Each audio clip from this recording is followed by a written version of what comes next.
지난 시간 우리는 예수님께서 말세에 일어나는 거짓 선지자들을 조심하라고 경고하시는 부분을 다루고 있었습니다. 자, 오늘도 종말에 대한 말씀이 이어지게 됩니다. 마가복음 13장 23절부터 25절까지 갑니다. 너희는 시작. 너희는 삼가라 내가 모든 일을 그 환난 후 해가 어두워지며 아니하며 별들이 하늘에서 떨어지며 흔들리리라. 자, 이 부분을 해석할 때 학자들이 대체로 두 가지로 견해가 좀 나뉩니다.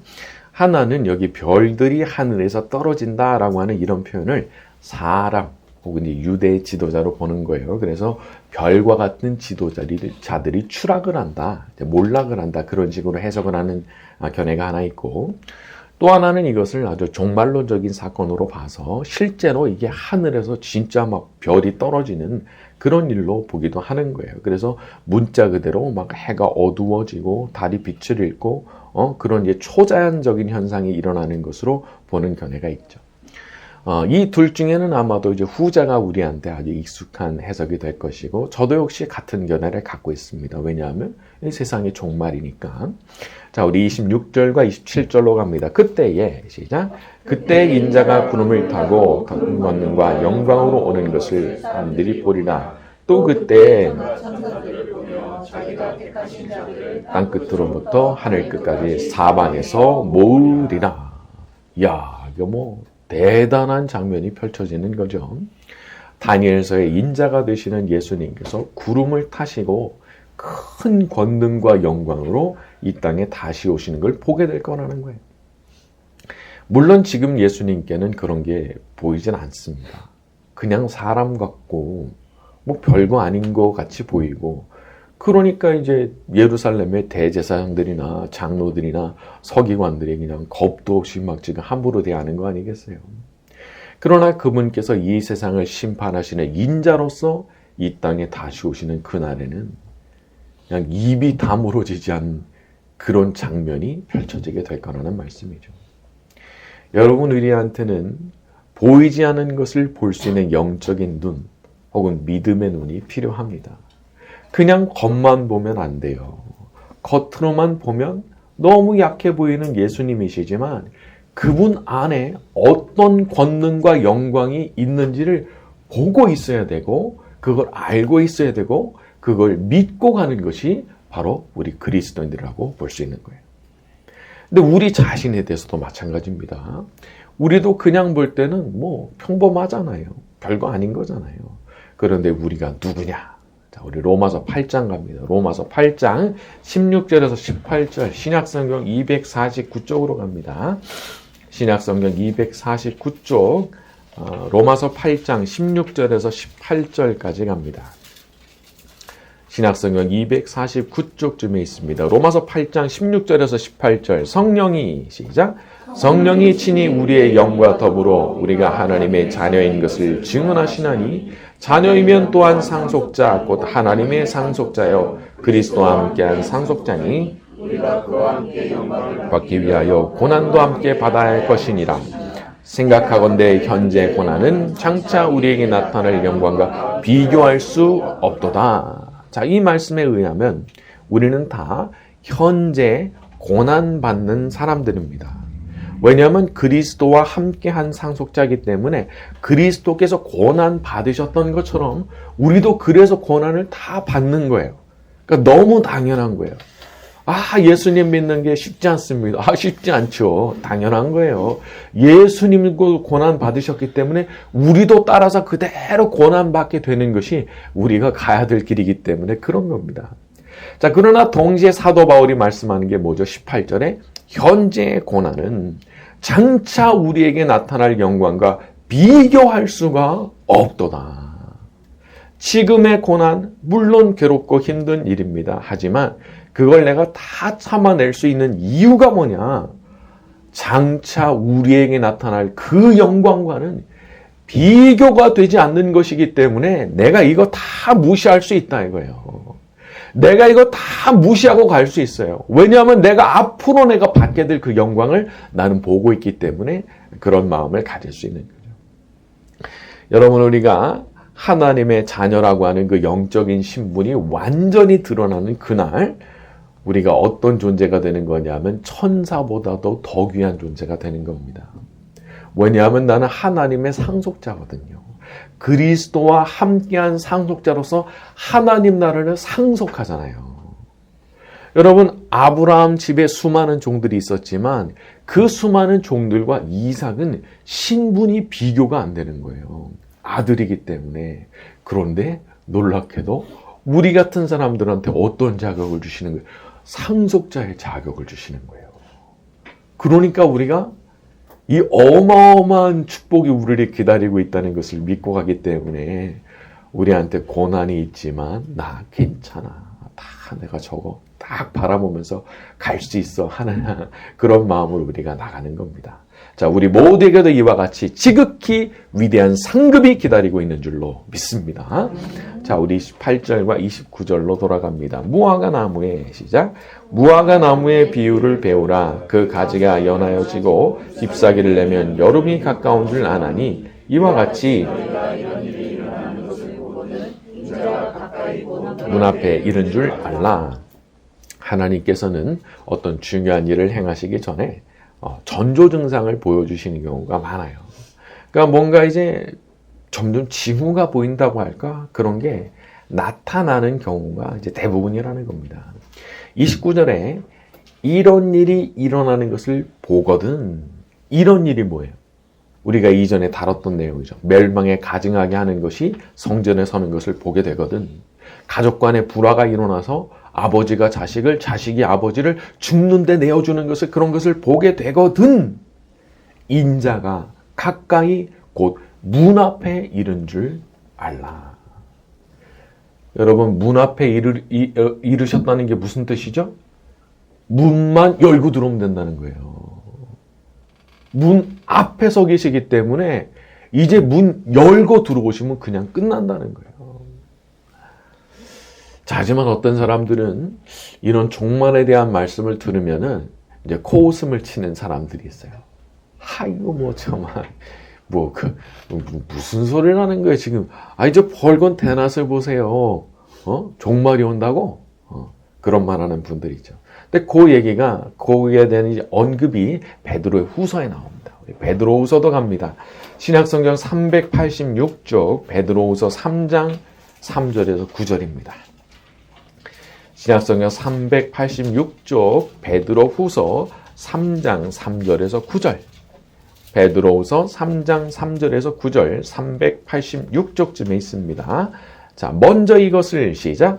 먼저 이것을 알지니 말세에 조롱하는 자들이 와서 자기의 정욕을 따라 행하며 조롱하여 이르되 주께서 강림하신다는 약속이 어디 있느냐? 조상들이 잔 후로부터 만물이 처음 창조될 때와 같이 그냥 있다 하니 이는 하늘이 옛적부터 있는 것과 땅이 물에서 나와 물로 성립된 것도 하나님의 말씀으로 된 것을 그들이 일부러 잊으려 함이로다. 이로 말미암아 그때의 세상은 물이 넘침으로 말망하였으되 이제 하늘과 땅은 그 동일한 말씀으로 불사르기 위하여 보호하신 바 되어 경건하지 아니한 사람들의 심판과 멸망의 날까지 보존하여 두신 것이니라. 사랑하는 자들아, 주께는 하루가 천년 같고 천년이 하루 같다는 이 한 가지를 잊지 말라. 주의 약속은 어떤 이들이 더디다고 생각하는 것 같이 더딘 것이 아니라 오직 주께서는 너희에 대하여 오래 참으사 아무도 멸망하지 아니하고 다 회개하게 이르기를 원하시느니라. 사람들이 말한다는 거죠. 4절 보면은 주께서 강림하신다는 약속이 어디 있느냐? 똑같지 않냐? 똑같지 않냐? 여기에 대한 반박의 논리는 이거예요. 6절에 그때 세상은 물이 넘침으로 멸망하였을 때 이 세상이 홍수로 한번 멸망한 적이 있었다는 거, 그거 잊어버렸어? 그런 말씀이죠. 또 8절에 주께는 하루가 천년 같고 천년이 하루와 같다. 인간이 가진 시간 개념과 하나님 갖고 계시는 시간 개념은 차원이 다르다는 거예요. 차원이. 우리는 그냥 겨우 100년 어간 살다가 가는 사람들이지만은 하나님께는 천년이 하루 같은 그런 분이라는 거죠. 자, 그렇다면 왜 이렇게 종말이 지연되고 있느냐? 9절 보니까 오직 주께서 오래 참으사 멸망하지 아니하고 회개하게 이르기를 원하시느니라. 능력이 없으신 게 아니에요. 지금 당장이라도 문 앞에서 문 열고 들어오시면 그냥 끝나는 일이지만 사람들에게 회개할 기회를 주시기 위해서, 돌이킬 기회를 주시기 위해서 기다려주고 계신다. 이제 그런 말씀이죠. 사람의 인생의 기회라고 하는 것은 무한정 주어지는 게 아니죠. 그러니까 끝나는 날이 있어요. 그 기회가 더 이상 없어.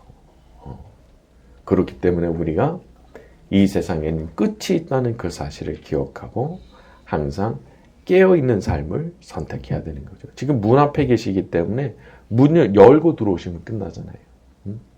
그 우리가 살다 보면 또 불의의 사고 그런 것도 있죠. 아니 어젯밤에 인사했는데 아침에 놀라게 되는 그런 일들 있는 거예요. 저도 예전에 우리 교구에 계시던 분 아침에 막 아내 되는 권사님 막 울면서 막 전화가 온 거예요. 어젯밤에 돌아가셨다네. 어젯밤에 남편분이 너무 제가 어안이 봉봉해가지고 아무도 모른 거예요. 그날 밤에 돌아가실지 아무도 모른 거예요. 근데 그와 같은 일이 있는 거죠. 밤에 잠이 딱 들기 전에 내일 뭐 당연하게 일어날 것처럼 생각했지만 그냥 그날로 끝. 그렇기 때문에 우리가 항상 끝이 있다. 그런 생각하고 그렇게 살아가야 되는 거죠. 자, 우리 30절로 넘어갑니다. 내가 진실로 갈까요? 마가복음으로 돌아가서 시작. 내가 진실로 너희에게 말하노니 이 일이 다 일어나리라. 자, 이 세대가 지나가기 전에 다 일어나리라. 이게 좀 고개가 갸우뚱해지죠. 이 세대가 지나가기 전에 다 이루어진다.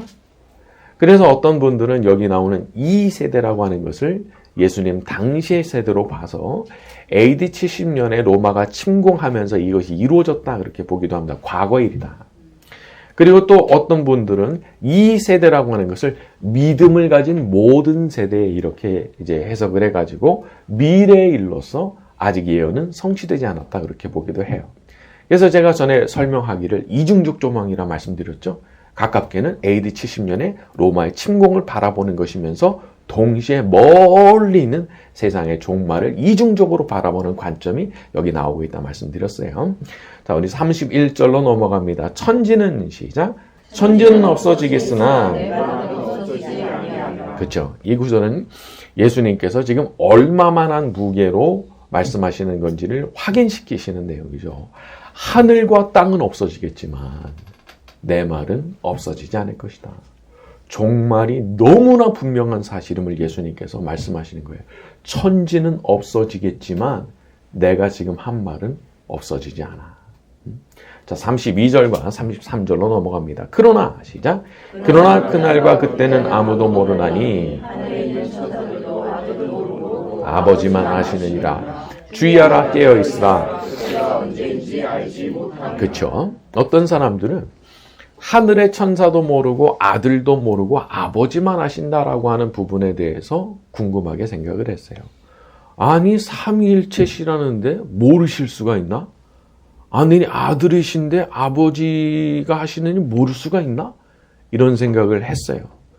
그래서 무슨 논리가 도출이 되냐면 알 수 있다. 요 얘기를 했던 게 1992년도 그 다미선교회가 이런 식의 논리를 구사를 했어요. 왜 그날과 시를 모르냐? 삼위일체신데 왜 모르시겠냐? 그런 식으로 말을 했단 말이에요. 근데 여러분 이 예수님께서 아들도 모르고 아버지만 아시는 거야 라고 말씀하셨잖아요. 그러면 우리가 그런 줄 알아야 돼요. 아니 계시의 최종적인 권위는 누구한테 있어요? 예수님께 있잖아요. 아니 하나님 아들께서 그거 그렇다고 하시는데 내가 고개를 흔들면 어쩌냐는 거예요. 어떤 뭐 물리학 교수가 있다고 칩시다. 이제 양자 물리학 이런 거를 쫙 설명을 했어요. 그랬더니 초등학생이 책상을 빵 치면서 난 이해가 안 된다고. 나는 안 받아들이겠다고. 그러면 얼마나 어이가 없는 일이에요. 근데 사실 이와 같은 일이 많이 있거든요. 아니 예수님은 계시의 최종 권위자신데 말씀이시잖아요. 요한복음에 의하면 하나님의 말씀이시고 로고스이시고 계시 그 자체시기 때문에 최종 권위는 예수님께 있는데 예수님께서 그 모르는 거라고 알 필요도 없다고 말씀하셨는데 왜 모르냐고. 1992년 2월 얼마였죠? 그때라고 이런 얼토당토 없는 그런 얘기를 한단 말이죠. 그렇기 때문에 우리가 이런 거 잘 알아둬야 되는 거예요. 자, 그리고 또 한 가지 보고 싶은 부분은 33절에 주의하라고 깨어있으라고 언젠지 그때를 알지 못한다 말씀하신 부분입니다. 여러분 사실 사람은 정확하게 언젠지를 알 수가 없을 때 깨어있기를 선택합니다. 안타까운 일이지만 사람의 본성이 그래요. 몇 년, 몇 월, 며칠, 몇이라는 걸 알게 되면 어떻게 살 것 같아요? 그 직전까지 아주 그냥 방탕한 삶을 사는 것이 그냥 눈에 보이는 거예요. 그렇기 때문에 우리의 유익을 위해서 언젠지 알려고도 하지 말고 알 필요도 없다고 그런 말씀하신 거예요. 사람이라는 게 영적으로 또 정신적으로 항상 적당한 긴장감이 있어야 페인이 되지 않는 거더라고요. 그래서 이런 말씀 앞에서 자기의 허리를 딱 동이고 신발끈 딱 고쳐매고 긴장감이 있는 채로 흐트러지지 않은 단정한 자세로 그렇게 살아가려고 노력해야 되는 거예요. 여러분 긴장감이 없어지면 좋을 것 같다. 없어지면 좋을 것 같다 하지만은 그거 없어지면은요 페인되는 건 순식간입니다. 그래서 자기 삶에도 규율을 도입해야 돼요. 질서를 도입해야 돼요. 이걸 다 풀어 제끼면 정신 나가요. 그렇기 때문에 올바른 틀 안에서 딱 살아간다고 하는 게 참 중요한 일이죠. 항상 주님 다시 오시는 날을 생각하며 깨어있는 채로 살아가는 저와 여러분이 되기를 바랍니다. 자, 우리 34절과 35절 갑니다. 가령 사람이 시작. 가령 사람이 집을 떠나 타국으로 갈 때 그 종들에게 권한을 주어 명함과 같으니 그러므로 깨어있으라. 집주인이 언제 올는지 밤중 일는지 다구일 때 일는지 새벽 일는지 너희가 알지 못함이라. 35절 그러므로 깨어있으라. 집주인이 언제 올는지 너희가 알지 못함이라. 여러분 우리한테 주인이 계시는 거예요. 주인이. 각기 권한을 주고 사물을 맡기고 문지기한테는 깨어있으라고 말씀하신 주인이 따로 계시는 거예요. 여러분 우리 모두가 다 종된 사람들이라는 사실을 잊어서는 안 됩니다. 세상은 말하죠. 네가 네 인생의 주인이라고, 네가 마음먹기 달렸다고. 그런데 성경은 거기에 동의를 안 해요. 네가 어디서 왔는지를 생각해 보라는 거예요. 너 하나님께서 생명 주셔서 여기 존재하게 된 거라고. 너 하루하루 숨쉬고 살아가는 거 하나님 은혜 아니시면 불가능한 거라고. 너의 삶이 창세 이전부터 택함받았다고. 너의 길을 하나님께서 인도하고 계시다고. 그러니까 그렇게 하나님께 사랑받으면서 살고 또 너도 하나님 사랑하면서 살아. 그렇게 행복하게 살아. 그게 성경의 말씀인 거예요. 그러니까 제가 보니까 하나님을 이제 말은 쉽지만은 정말 내 인생의 주인으로 인정하는 그 자리에 딱 도달했을 때가 그때부터가 진짜 변화의 시작이더라고요. 말은 다 해요. 말은 다 하는데 진짜 내 중심에서부터 진짜 내가 운전대 딱 놓는 거예요. 나 다 맡깁니다. 나 하나님께 다 드립니다. 제가 결정 안 합니다. 하나님께서 결정해 주시는 대로 저는 따라갑니다. 아브라함이 어떤 사람이었어요? 평생 하란에서 살았잖아요. 근데 하나님께서 다 정리하고 내가 보여줄 곳으로 가. 진짜 다 써요. 진짜 짐 다 싸버려요. 그리고 진짜 가요. 어디로 가야 되는지도 모르는데. 근데 그 사람이 우리 믿음의 조상이거든요. 그러니까 내가 결정 안 해요. 나는 하라고 하시면 나는 그냥 순종합니다. 이 마음으로 살아가는 거예요. 그러니까 우리는 항상 결정 앞에서 엎드려 기도하는 거예요. 하나님께서 말씀해 주시면 저 그대로 따를 건데 왼쪽으로 가라 말씀하시면 왼쪽으로 그냥 달려갈 거고요. 오른쪽으로 가라 말씀하시면 그냥 달려갈 거고요. 그런 마음으로 살아가는 거예요. 우리들은 말하자면 하나님 나라의 유목민들이죠. 목자 대신 이제 그분을 따라가는 삶인 동시에 우리가 또 유목민처럼 그렇게 살아가는 거예요. 이끄시는 대로 살아가는 거예요. 오늘 성경 마지막으로 찾아봅니다. 시편 23편 갑니다. 구약성경 818조 모두가 다 잘 알고 있는 말씀이죠. 시편 23편 1절부터 마지막 절까지 갑니다. 시편 23편 구약성경 818조. 자, 여호와는 나의 목자시니 시작. 여호와는 나의 목자시니 내게 부족함이 없으리로다. 그가 나를 푸른 풀밭에 누이시며 쉴만한 물가로 인도하시는도다. 내 영혼을 소생시키시고 자기 이름을 위하여 의의 길로 인도하시는도다. 내가 사망의 음침한 골짜기로 다닐지라도 해를 두려워하지 않을 것은 주께서 나와 함께 하심이라. 주의 지팡이와 막대기가 나를 안위하시나이다. 주께서 내 원수의 목전에서 내게 상을 차려주시고 기름을 내 머리에 부으셨으니 내 잔이 넘치나이다. 내 평생의 선하심과 인자하심이 반드시 나를 따르리니 내가 여호와의 집에 영원히 살리로다. 이 안에 다윗이 얼마나 행복한 사람이었는지가 드러나죠.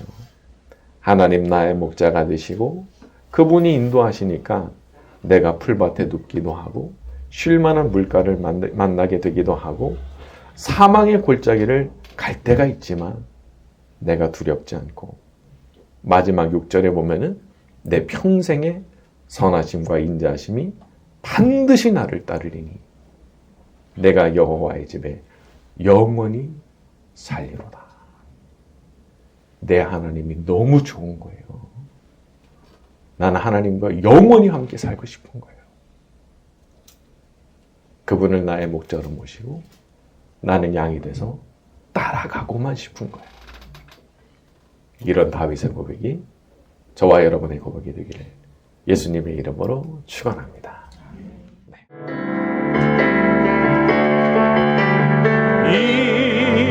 인내하신 구세주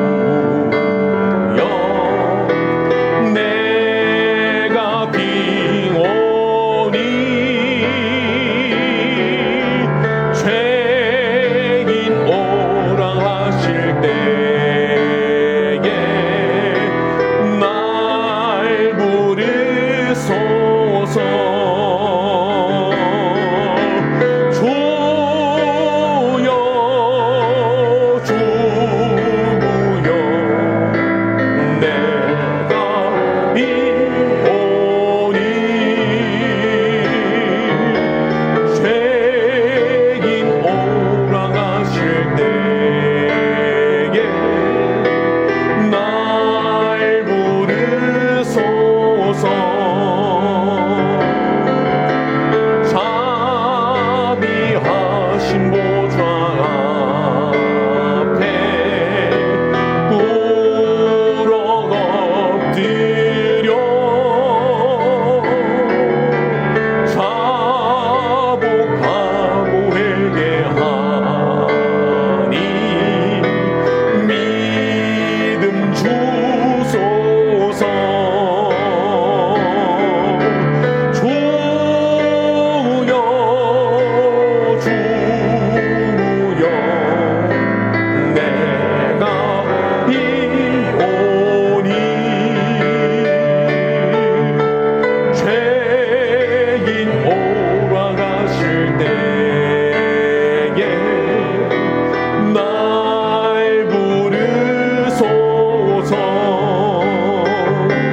올라가실 때에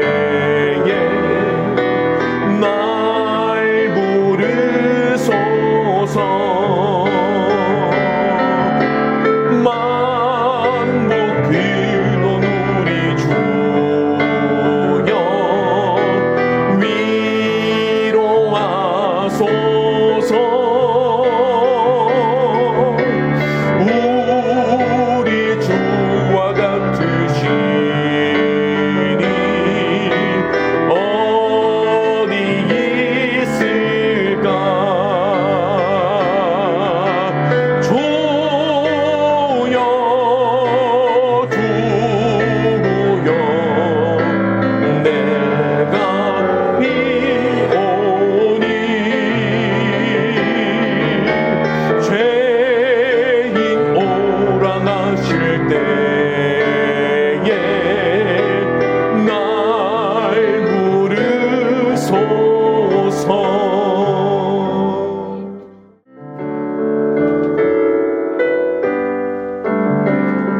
하나님 아버지 주신 책은 귀하고 중하신 말씀일세. 기쁘고 반가운 말씀 중에 날 사랑한단 말 참 좋도다. 주께서 나를 사랑하니 즐겁고도 즐겁도다. 주께서 나를 사랑하니 나는 참 기쁘다. 구속의 은혜를 저버리고 어긋난 딴 길로 가다가도 예수의 사랑만 생각하면 곧다시 예수께 돌아오리. 주께서 나를 사랑하니 즐겁고도 즐겁도다. 주께서 나를 사랑하니 나는 참 기쁘다. 구주의 영광을 바라보며 예수의 이름을 찬양하리. 영원히 찬양할 나의 노래 예수의 이름이 귀하도다.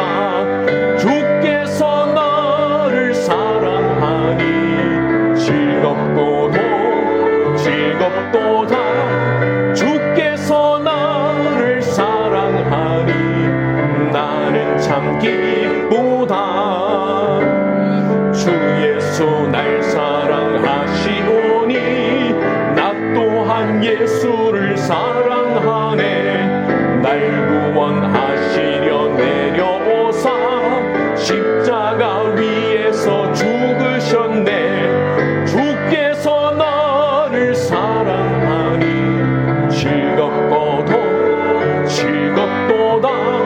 주께서 나를 사랑하니 나는 참 기쁘다.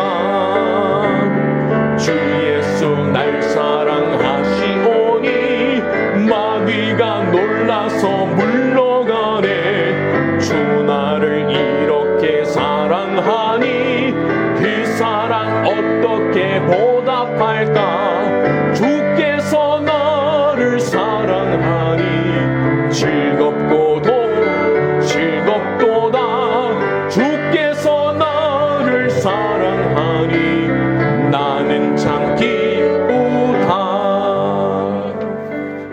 주신 말씀을 놓고